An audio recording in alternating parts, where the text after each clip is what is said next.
Robert ডেভিলার গল্প। আপনারা জানেন সে কে? জানেন না, কারণ আমি জানি। 3 মাস আগে আমি ফোর্ট ওয়ার্থে খুতবা দিয়েছিলাম।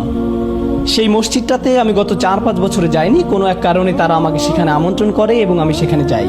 আমার খুতবার বিষয় ছিল দোয়া। খুতবা শেষ হয়ে গেলে একজন ইজিপশিয়ান যুবক আমার কাছে এসে বলল, আল্লাহ আজ আমার দোয়া পূরণ করেছেন।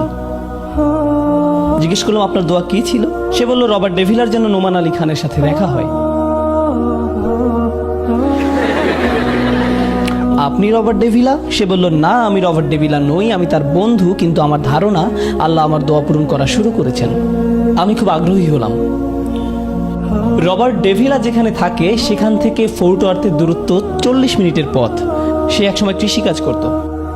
তার কোনো একটা জেনেটিক সমস্যা ছিল, যে কারণে জীবনের একটা সময় এসে তার শরীরের গলার নিচ থেকে পা পর্যন্ত প্যারালাইজ